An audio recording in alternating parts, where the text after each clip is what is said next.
Ya comienza Hágase la Luz, donde descubriremos cómo Chile enfrenta los desafíos energéticos del mañana. Conversaremos con pioneros y líderes de la industria que están trabajando en soluciones innovadoras para alcanzar nuestros objetivos de sostenibilidad y eficiencia energética. Conducen Daniel Salazar, Daniela González y Luigi Chiacaluga. Como cada día martes, saludamos desde Hágase la Luz a todos quienes nos siguen en vivo en directo o quienes vayan a visitarnos, estén viendo este programa por sus diversas aplicaciones. Hola Daniela, ¿cómo estás? Un gusto saludarte. Hola a todos. Martes 21 de enero, capítulo 168, y que vamos a abordar en él tópicos que tienen que ver en un principio con una realidad que vive Chile, cuál es su ralentización en lo que es crecimiento económico. Estamos comenzando el año 2025 y ya se tiran líneas de cuál será la expectativa de crecimiento para este año y siguiente. Entonces hay una preocupación bastante instalada en diversos líderes de opinión, porque Chile ya no aspira a crecer a las tasas de otras décadas en las cuales hubo prosperidad, se desarrollaron industrias, habían tasas, indicadores que eran por donde se observaran bastante halagüeños. Hoy día eso ya no ocurre, estamos ahí en un debate interno de cómo crecer más, cómo salir de este 2%, que es un crecimiento bastante bajo para las necesidades que tiene el país y también para las expectativas de hacer reformas, de cubrir otras necesidades dentro de la economía. Y bueno, una cifra que es bastante decidora tiene que ver con dónde está parado Chile, ¿no? En términos de su principal indicador de crecimiento, está básicamente parado en el mismo nivel o a la misma altura de lo que estaba a fines del año 2019. Así lo ratifica el académico Oscar Landerreche, quien indica que estamos con un crecimiento comparable, idéntico al de septiembre de 2019. O sea, vaya paradoja, insisto, de dónde estamos luego de haber pasado por un proceso de pandemia, guerra, discusión constitucional, etcétera, y estamos recién saliendo de aquello y parado básicamente en el mismo nivel del año 2019. De eso hablaremos bastante, crecimiento, minería y tópicos que de seguro nos acercan al mundo de la energía, que es nuestro tema favorito o el tema central, eje de nuestro programa. Así que, Daniela, ¿qué tenemos para el día de hoy?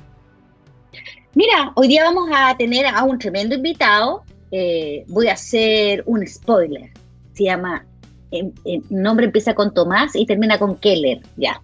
Y con él vamos a hablar un poquito de lo que tú has estado comentando, ¿no es cierto? Del clima de inversiones en Chile. Sabemos que efectivamente, pese a las dificultades en el crecimiento de nuestro país, el sector energético y eléctrico en particular ha sido un motor bastante relevante del crecimiento, por lo menos de los últimos años, ¿no es cierto? Impulsado por el desarrollo de las energías renovables no convencionales, pero han pasado varias cosas y hoy día uno se puede preguntar si efectivamente vamos a seguir viendo en el futuro el mismo dinamismo de las inversiones, tanto en energías renovables como en otras tecnologías que parecen ser muy relevantes para poder desarrollar el proceso de transición económica de una manera económicamente eficiente, pero también segura.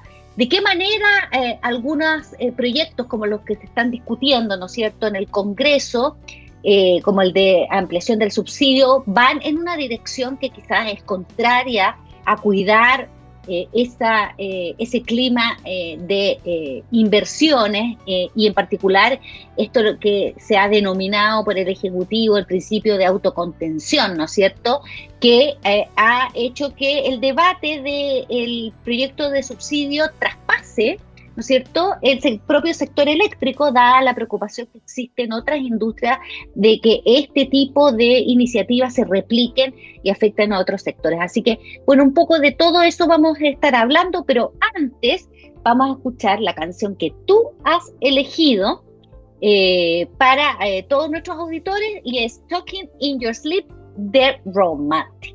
Así que los dejamos con la elección de Daniel y volvemos con nuestro invitado del día de hoy.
Bueno, y volvemos de la canción elegida por Daniel Salazar, Talking in Your Sleep, y ya pueden ver en sus pantallas, quienes nos están viendo, a el invitado de hoy. Él es Tomás Keller. Hola Tomás, bienvenido, gracias por estar con nosotros. Déjame contarle primero a nuestros auditores quién es Tomás Keller, para quienes han estado viviendo debajo de una piedra estos últimos años y no lo saben. Bueno, él es ingeniero comercial de la Universidad Adolfo Ibáñez y también es MBA de la Universidad de Chicago, y dentro de su larga trayectoria profesional fue gerente general de Colbún, presidente ejecutivo de Codelco, gerente general de la compañía minera Inés de Collahuasi, además de otros roles ejecutivos en Cencosud y también en Shell. En el ámbito académico ha desarrollado la docencia en la Universidad del Desarrollo y también en la Universidad de Chile, y en el 2022 se incorporó como Senior Fellow de la Universidad Adolfo Ibáñez, con afiliación en la Escuela de Negocios, que entiendo que es tu actual residencia académica. Así que muy bienvenido, Tomás, nuevamente, y Daniel, te cedo el micrófono. Sí, muy complacido, muchas gracias Tomás por acompañarnos, y vayamos de lo general a lo particular, porque aterrizaremos en energía, hablaremos de la industria eléctrica, pero más adelante en el transcurso de la conversación. Y de lo general me refiero a tu visión, tu impresión respecto al crecimiento económico, que se ha instalado como una materia de preocupación creciente en diversos líderes de opinión. El IMASEC se monitorea permanentemente, y a propósito de alguna publicación de un académico de la Chile, Oscar Landerreche, él da cuenta de que, de acuerdo al último IMASEC, estamos, medido esto en términos cuadrienales, estamos con el mismo IMASEC de septiembre del 2019. ¿Ya? Vaya paradoja, estamos igual que el mes previo al estallido social que ocurrió en Chile, para quienes nos ven desde fuera de Chile también, que a lo mejor no tienen tanta proximidad con el conflicto social que se generó a fines del 2019. Entonces, eso es refrendado por muchos otros, no solamente por Landerreche, Ignacio Briones, etc. A tu juicio, ¿dónde están las palancas y motores para la recuperación del crecimiento en el corto y largo plazo?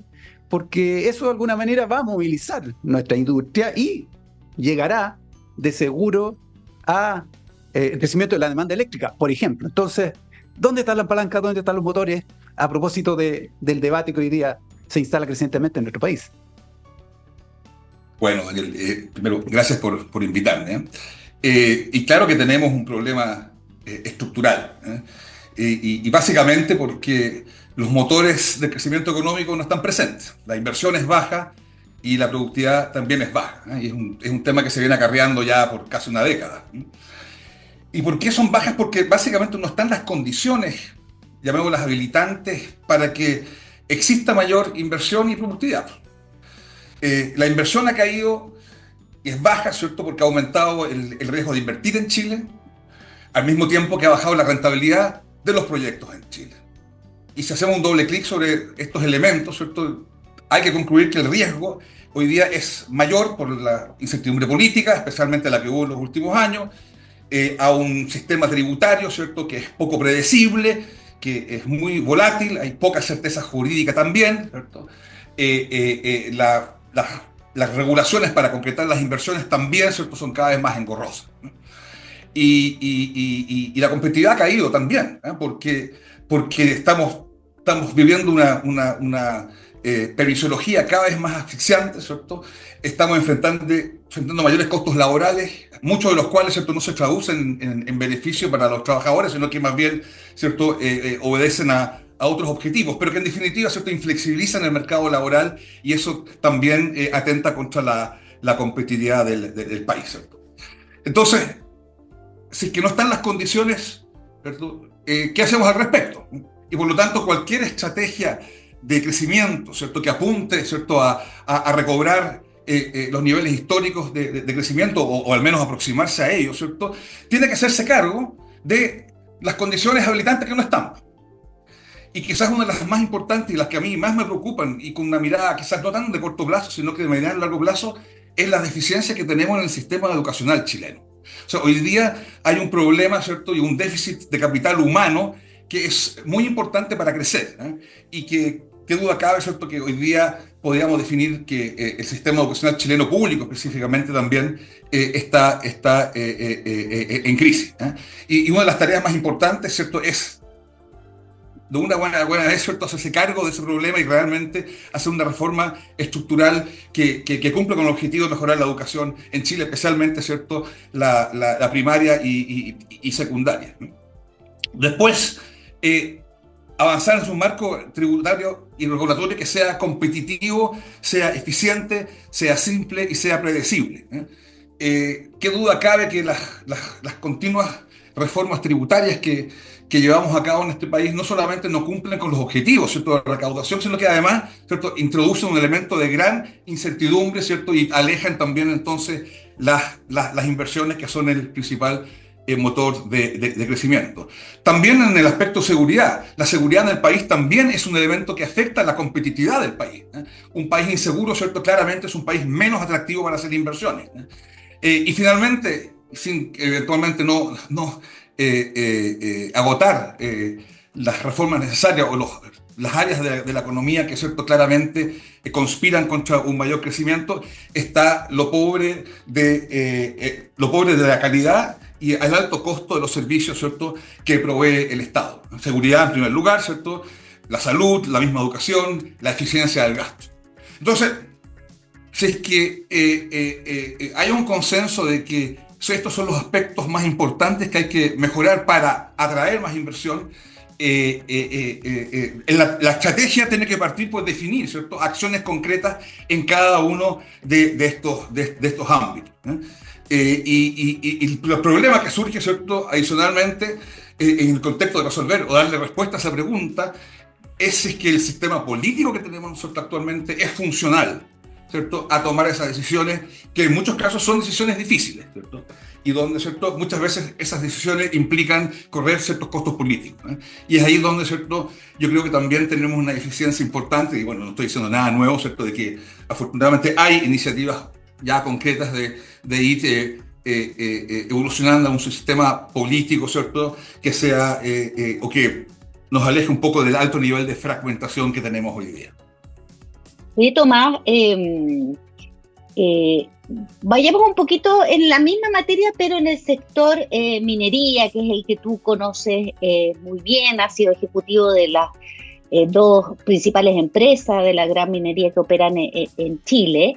Y bueno, ahí precisamente es donde se juega parte importante de nuestro crecimiento, sin, ¿no es cierto?, desmerecer el aporte importante que también hace la industria energética a este crecimiento. Hace poco se decía en la Sonami que el sector minero chileno enfrenta un estancamiento y desafíos significativos, pero a pesar de un entorno global incierto y desafíos internos, la minería tiene la oportunidad y la responsabilidad de liderar el crecimiento económico de Chile. ¿Tú ves este estancamiento particularmente en el sector minero o es una industria que se mueve más por factores globales que locales?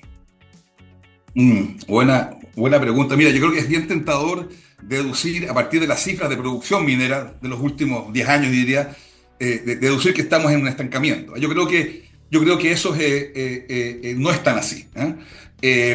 Pero sí existen, y son muchos los factores que explican la falta de crecimiento en la producción, ¿eh?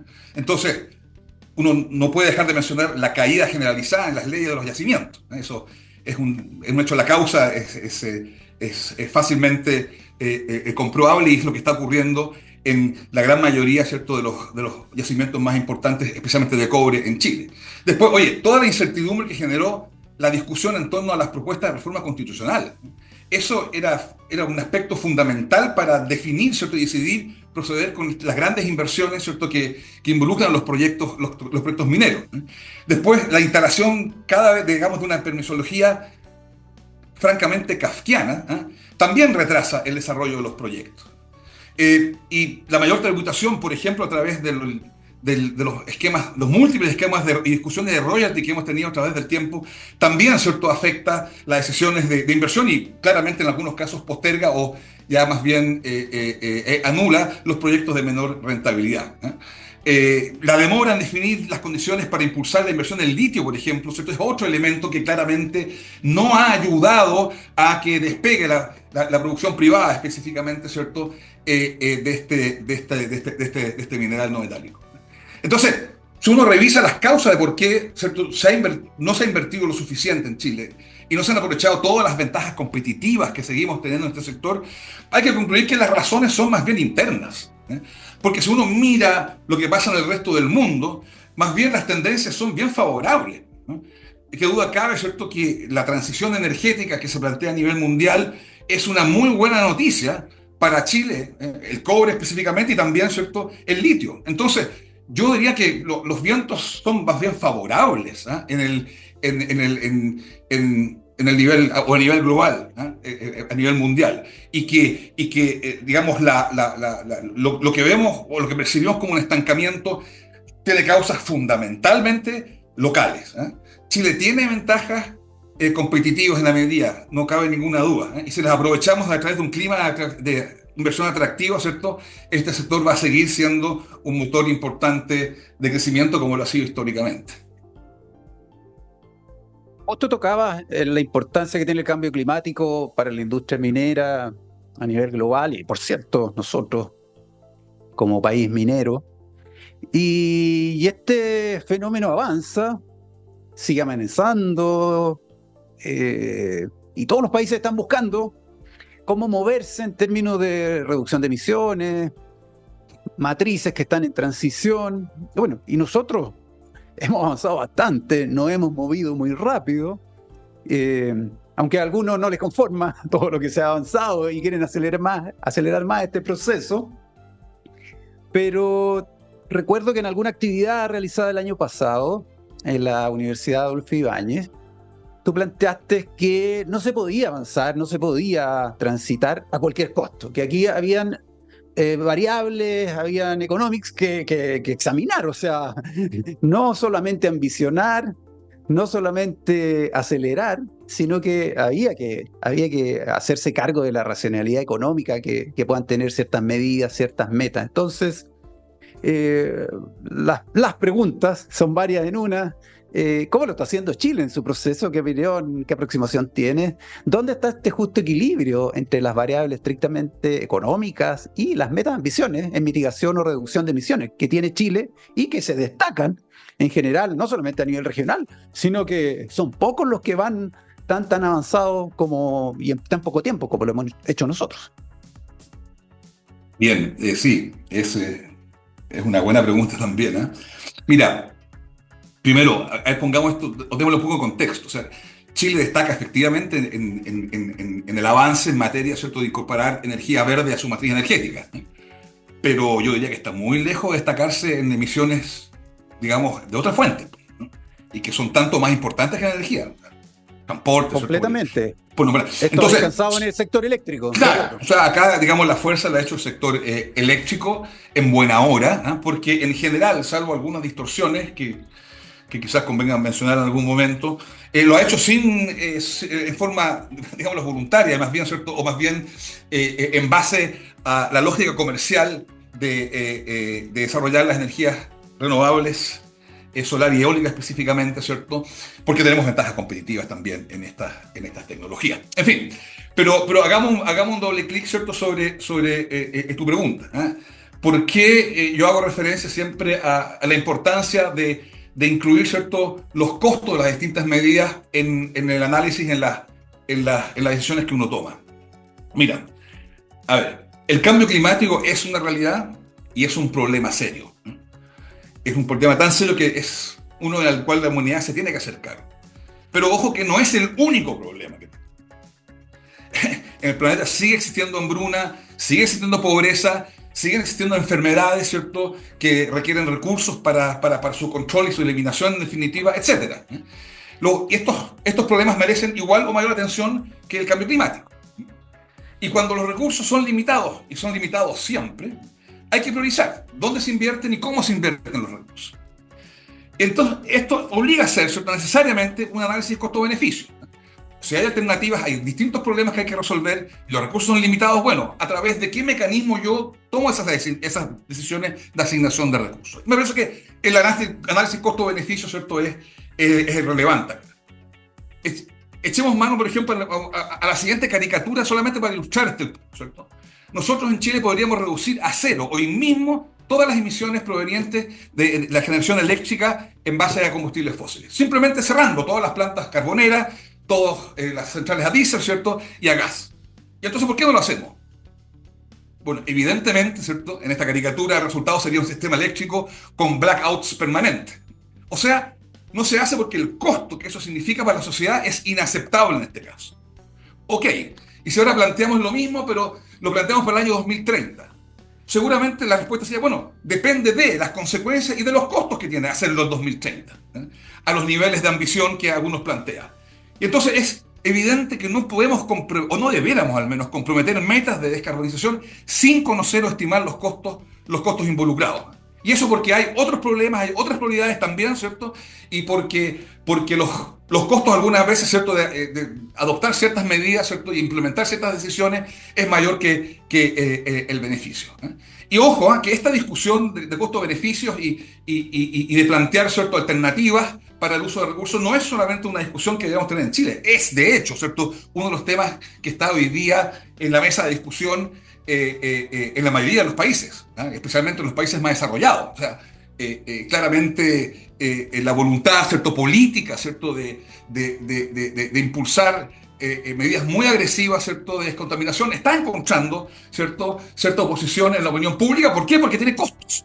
Y es ahí donde, ¿cierto?, entra este análisis costo-beneficio, que yo creo que es muy importante tenerlos porque, insisto, el problema del cambio climático no es el único problema que tiene la humanidad y no es ciertamente el único problema que no tiene Chile. Entonces, esta apreciación, ojo, que es especialmente compleja para Chile. Porque sí, Chile es un país bastante afectado por el cambio climático. Somos testigos, ¿cierto?, quizás de la manifestación más evidente, ¿cierto?, que es la sequía, que ya casi sistemática estamos teniendo. O sea, nos hemos olvidado un poco de eso en los últimos 2 años porque las precipitaciones nos han acompañado en parte del país, ¿cierto?, pero sigue siendo y seguramente va a seguir siendo, ¿cierto?, un problema.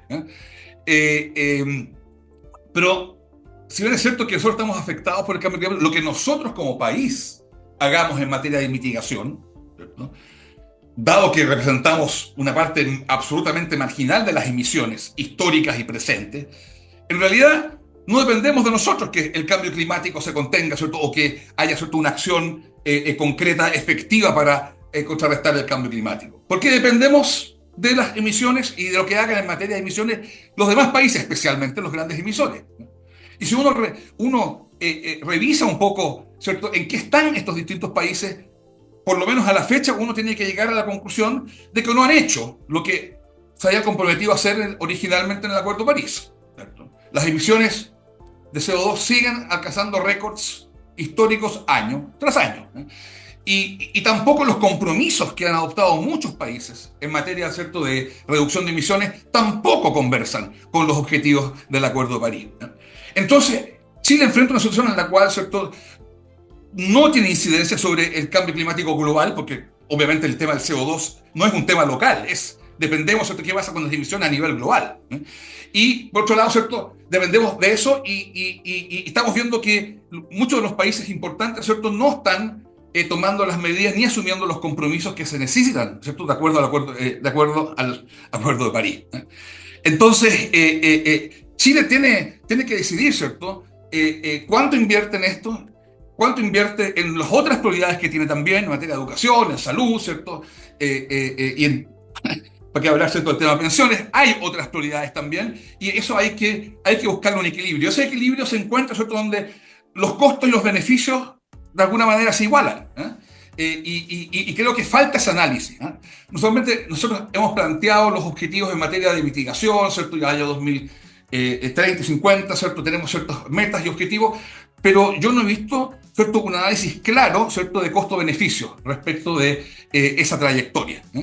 Y yo creo que es complejo el tema, pero yo creo que no podemos obviar la disciplina de hacer ese análisis costo-beneficio. Y de ahí viene mi comentario al cual tú hacías alusión, Daniel, hace un rato atrás. O sea, Yo creo que uno no puede fijar metas y comprometerse a un esquema de transición a cualquier costo. Hay que conocer cuáles son los costos, ¿cierto? Y estar cómodo con ese balance costo y beneficio. Tomás, hemos llegado ya al final de esta primera parte del programa. Y como es tradicional, queremos pasarte los controles y para que nos presentes qué canción has elegido y nos cueste un poquito por qué.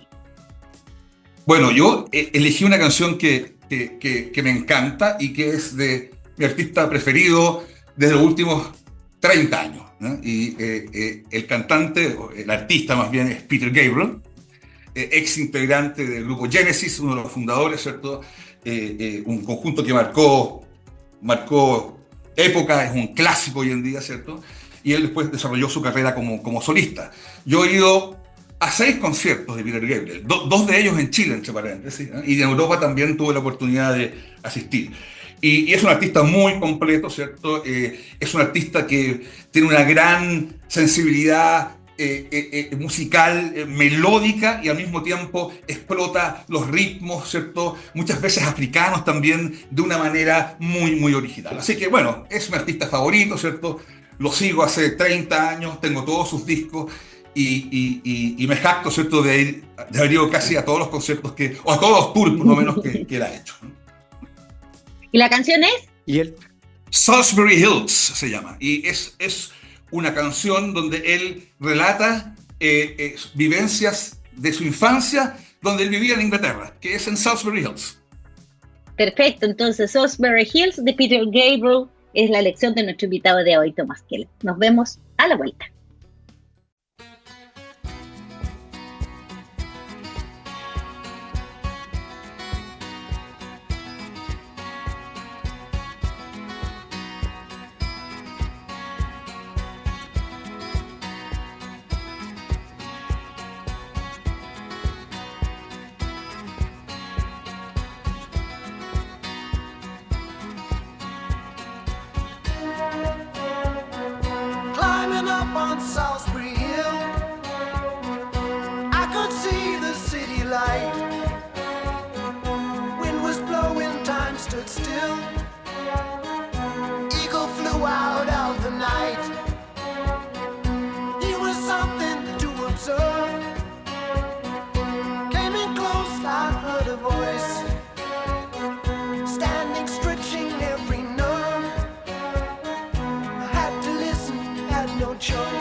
Connection I should cut.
Pues hemos escuchado Salisbury Hills de Peter Gabriel, que sabemos ya que el artista favorito de Tomás Keller es nuestro invitado, a quien queremos meterlo ya de lleno en la conversación sobre nuestra industria eléctrica.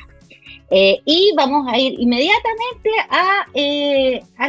al tema difícil del momento, que son las tarifas eléctricas, ¿no es cierto?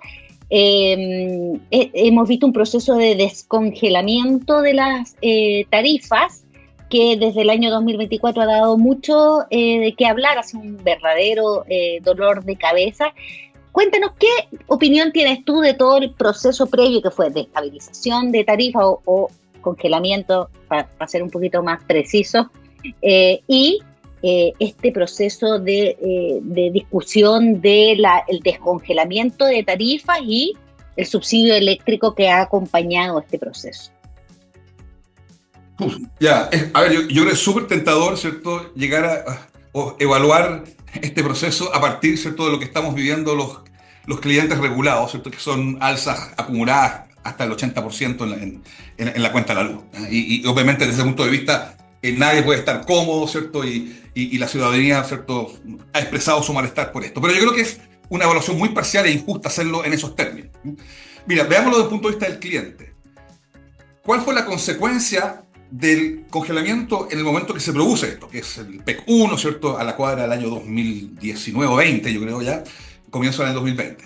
A partir de ese momento, todos los clientes empezamos a pagar cuentas de la luz muy inferiores a las cuentas que habrían sido o estarían vigentes si que no se hubiese practicado el congelamiento.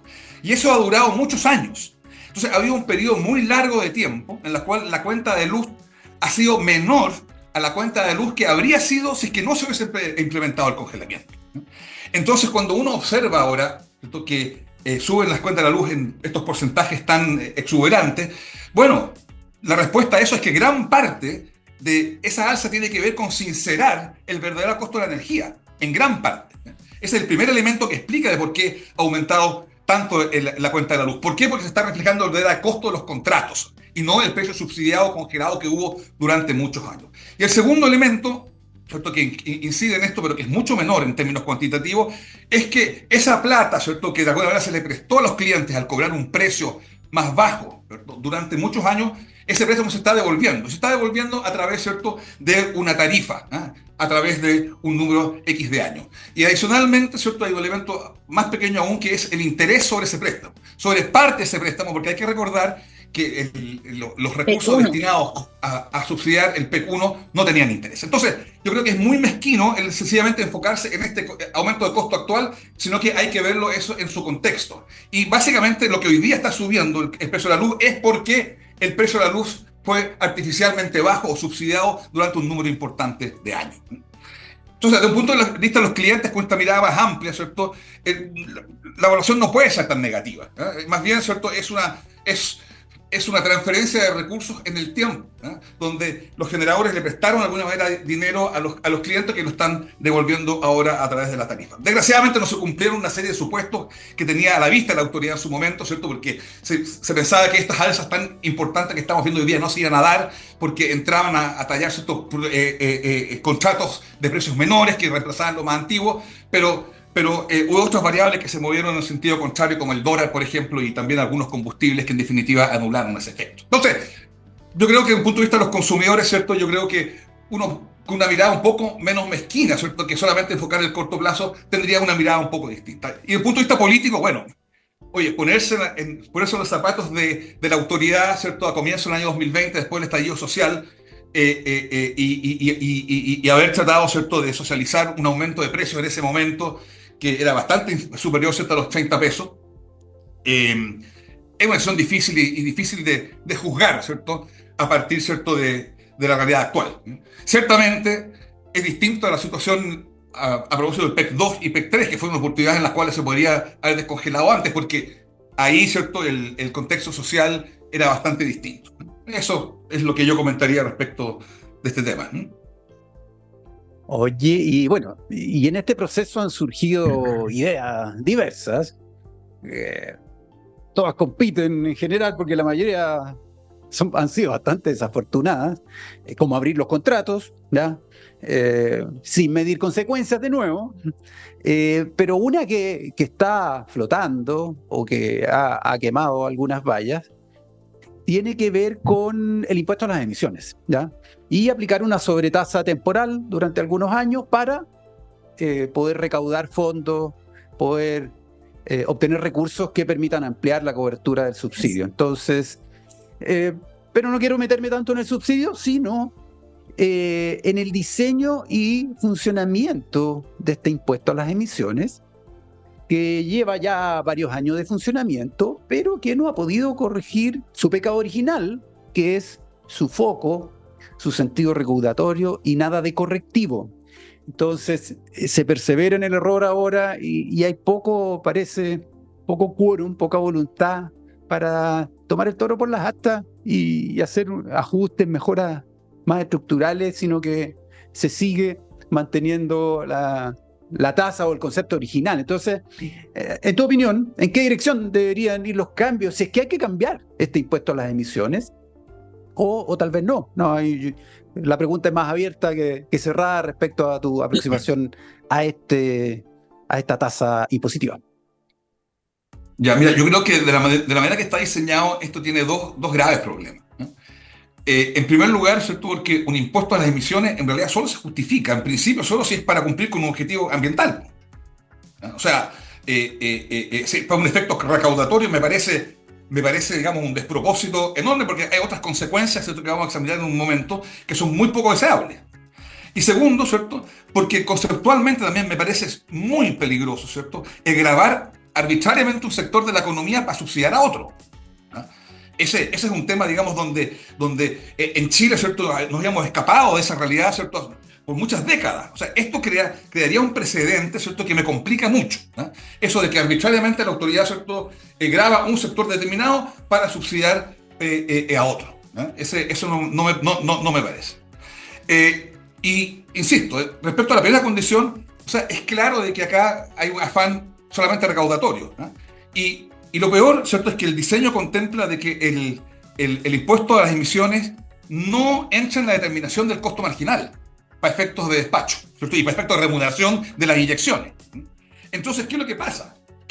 Que las centrales que operan con combustibles fósiles, ¿cierto?, cuando sean despachadas van a ser remuneradas, ¿cierto?, a costo marginal, que no incluye el impuesto a las emisiones. Entonces, ¿cuáles son las consecuencias de eso? Que en la medida, ¿cierto?, que la remuneración por potencia, vale decir, ¿cierto?, la remuneración por existir, estar disponible, no sea suficiente para cubrir los costos fijos, y esta diferencial que eventualmente se da entre el costo marginal y el costo variable de la central, que incluye este último, obviamente, el costo marginal, va a desaparecer del mercado, ¿no? Entonces, eso me parece súper peligroso, ¿cierto?, en un contexto en el cual al menos hemos llegado a una conclusión bastante unánime, ¿cierto?, de que cierto nivel de mantención de centrales, ¿cierto?, de las características que hemos conversado, ¿cierto?, de gas, ¿cierto?, principalmente, y quizás también algo de carbón y diésel, es deseable, ¿cierto?, como objetivo a largo plazo para la seguridad y la competitividad del sistema eléctrico chileno, ¿eh? Entonces, lo que va a pasar con esto es que el incentivo que tienen los dueños, ¿cierto?, de las centrales que he mencionado, de mantener vigentes esas centrales, ¿cierto?, en el tiempo, es muy poco el incentivo, ¿eh? Entonces, yo creo que estamos comprometiendo de alguna manera estos atributos de seguridad y de competitividad del sistema eléctrico con este tipo de medidas. Daniela. Oye, Carlos, perdón, estaba distraída, pero Tomás, te quiero pasar nuevamente al proyecto de ley que se está discutiendo hoy día, que es el proyecto que amplía el subsidio eléctrico, y uno de los pilares, además de esta sobretasa, ¿no es cierto?, al impuesto verde, es un mecanismo que se denomina cargo FET, o cargo del Fondo de Estabilización Tarifaria, que en definitiva recae sobre los PBGDs que están adscritos al régimen del precio estabilizado del artículo segundo transitorio del DS 88, que es el régimen anterior de precio nuevo a corto plazo. ¿Cuál es tu evaluación de esa medida? ¿Cómo tú crees que se puede compatibilizar, ¿no es cierto?, por un lado, la certeza en las reglas del juego, que son tan necesarias como tú indicaste para mantener el ritmo de las inversiones, pero por otro lado, hacerse cargo de lo que muchos consideran una distorsión, como es el precio estabilizado? A esta altura es muy difícil digamos, de compatibilizar, ¿eh? Y claramente hay un trade-off acá, ¿eh? Pero más que el costo reputacional, ¿cierto? Que opera a través, ¿cierto?, de la certeza de las reglas del juego que tú mencionabas, me parece que desde un punto de vista reputacional, ¿cierto?, y de estabilidad, es mucho más importante el precedente de hacer pagar arbitrariamente un sector específico de la economía para financiar o subsidiar a otro nuevamente. O sea, yo creo que no, digamos, no es razonable, ¿cierto?, el echarle mano a un sector en particular que a lo mejor políticamente es más vulnerable en determinado momento del tiempo para, ¿cierto?, subsidiar o financiar a otro sector. Yo creo que eso nuevamente a mí me parece que es el costo que tendría reputacional para el país, ¿cierto?, el proceder con esta medida, ¿eh? Y ese costo me parece muy alto, ¿cierto? Y superior, en este caso, al beneficio de eliminar una distorsión que es obvia y evidente y casi vergonzosa. Entonces, yo creo que hay una distorsión, ¿cierto? Y que hay buenas razones para que nunca se hubiese diseñado un sistema, ¿cierto?, con este nivel, ¿cierto?, de subsidio que tienen las PMGD. Pero eso ya es historia y hay, ¿cierto?, una legislación que sanciona esto. Ahora, ojo, que el costo reputacional es bastante menor desde un punto de vista, ¿cierto?, de afectar la certeza jurídica. Sí, la afecta, pero no sería la primera vez que se afecta en Chile, digamos, porque acá no hay una obligación contractual del Estado chileno, ¿cierto?, respecto de la mantención de esas reglas del juego, como lo sigo en los impuestos, como lo es una serie de materias en las medidas, ¿cierto?, que no sean discriminatorias. Entonces hay que tener un poco cuidado con la evaluación costo-beneficio, ¿eh? Claramente yo me inclino, ¿cierto?, por rechazar esta propuesta desde un punto de vista, ¿cierto?, del costo reputacional que tiene, ¿cierto?, y el precedente, y lo grave del precedente, ¿cierto?, de afectar a un sector en particular para favorecer a otro, ¿cierto? Y sí, hay un beneficio, ¿cierto?, de eliminar esta distorsión, ¿eh? Y es un equilibrio que es difícil, ¿eh? Pero que la distorsión existe y que no debería existir, y que desgraciadamente muchas administraciones, ¿cierto?, no han aprovechado cabalmente, ¿cierto?, las oportunidades que tuvieron para limitar, ¿cierto?, el alcance de esta distorsión, ¿cierto?, que hoy día, no sé, ¿cuánto está alcanzando? $4 o $5 por megawatt hora, que es insólito, ¿no? Sí, de ese orden. Está en ese nivel el cargo que se traspasa a los consumidores, pero nos queda claro, tú te inclinas por corregir, más que por respetar la certeza, porque como bien decía, la propia minería, los impuestos y tantos otros sectores de la economía han tenido que lidiar con este dilema, ¿sí? Claro, y claro, lo que pasa es que está bien, pero yo no me inclino por eliminar esto en el contexto, ¿cierto?, o para subsidiar, ¿cierto?, para subsidiar. No, de acuerdo. Yo lo haría, pero hay un defecto mayor. Sí. Claro, no, yo lo haría, digamos, por fuera. O sea, por fuera yo vería la forma de limitar y ponerle una cortapisa, ¿cierto?, al monto que estamos subsidiando, además. Porque además es un subsidio, o sea, no es que estemos, ¿cierto?, o no estaríamos afectando negativamente al sector, ¿cierto?, arbitrariamente. Pues las reglas del juego son las mismas para todos. Ellos tienen, ¿cierto?, ciertas reglas que son más favorables y mucho más favorables. Perfecto. Oye, Tomás, salgamos un poco de la contingencia y miremos, o intentemos mirar un poco más largo. Es un tema que claro, años atrás estuvo mucho mejor aspectado. Tal vez en el último tiempo han aterrizado algunos números, se ha aquilatado un poco cuál es la real proyección que tiene el hidrógeno. Entonces, ¿cuál es tu opinión de su desarrollo, de sus perspectivas y el caso de negocio para Chile? ¿Ya?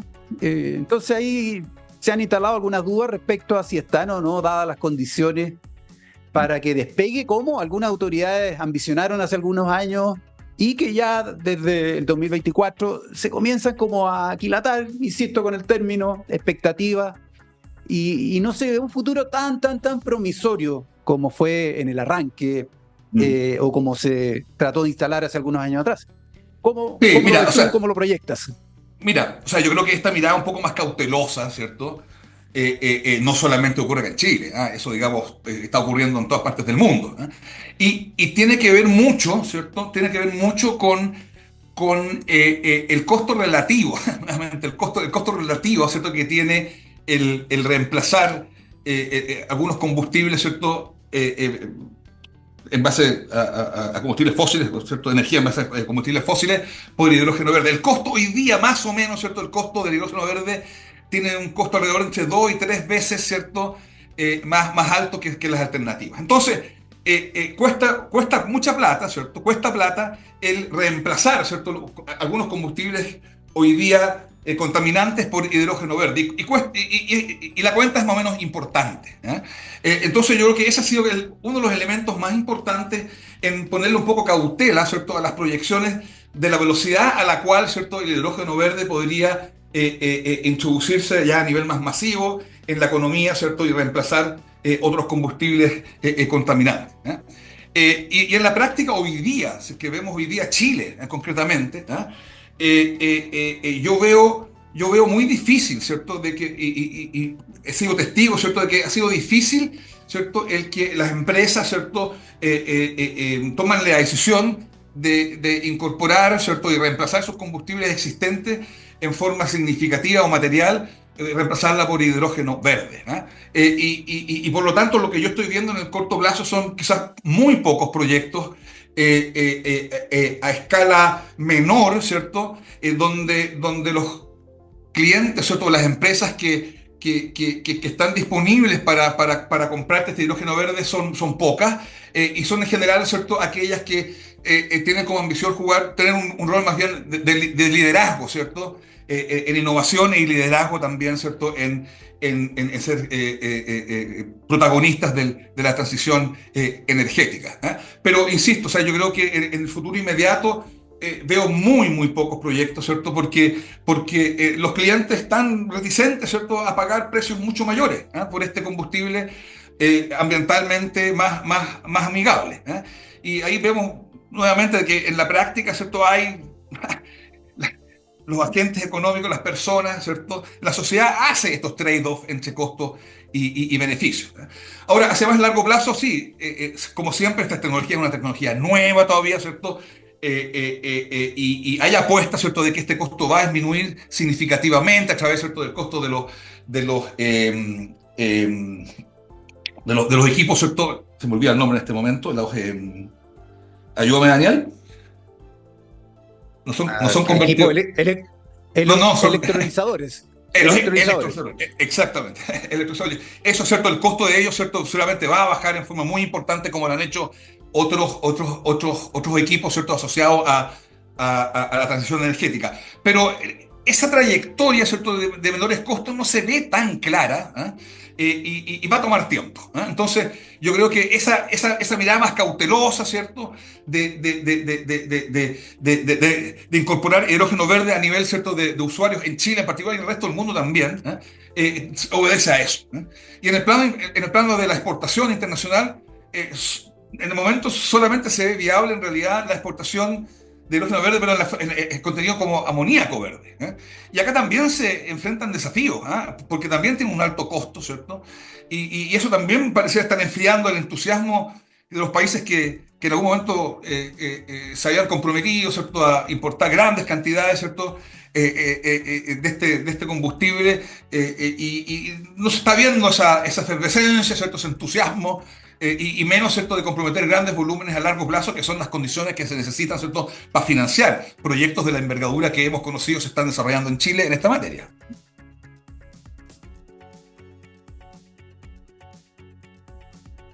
Está sin audio, Daniela. Algo ocurrió con tu audio. Sí, hoy día ha estado chascarrienta, pero bueno, esas son las cosas que pasan. Decía que ya estamos llegando al final de nuestro programa, hemos conversado de muchos temas con nuestro invitado de hoy, Tomás Keller, pero queremos invitarte a tomar de nuevo las riendas de este programa y ser el protagonista de esta sección que nosotros le denominamos Hacer la Luz. Así que te paso el micrófono nuevamente, Tomás, para que hagas la luz. A ver si es que yo no soy mucho de dar mensajes ni consejos, esas cosas, pero quiero aprovechar la audiencia para entusiasmar especialmente a la gente joven, de aproximarse al tema de energía, a las carreras que tienen que ver con la energía, ¿cierto? Porque las oportunidades son inmensas. Hay mucho que mejorar. Hemos repasado algunos aspectos, digamos, en esta reunión de día en la mañana. Hay muchas cosas que mejorar. El potencial que tiene Chile es enorme, ¿cierto? La energía también es un factor de competitividad muy importante para otros sectores en los cuales Chile tiene ventajas competitivas, como la minería, ¿cierto? Entonces, ojalá, ¿cierto?, que las chicas y los chicos, ¿cierto?, se entusiasmen cada vez más con el tema de energía, ¿cierto?, de ser protagonistas y partícipes, ¿cierto?, de este futuro tan promisorio que ofrece el sector. Bueno, no podemos más que compartir este mensaje. De eso se trata este programa también, acercar los temas energéticos a la mayor cantidad de personas. Y vamos a terminar este programa con una canción que he elegido, que se llama The Sound of Silence. Es una canción muy conocida, pero en la versión de Disturbed. Así que los dejo con esta The Sound of Silence. Súper. Muchas gracias, Tomás. Gracias por la invitación. Gran programa. Nos vemos en un Chao. próximo programa de Hágase la Luz en una semana más. Chao.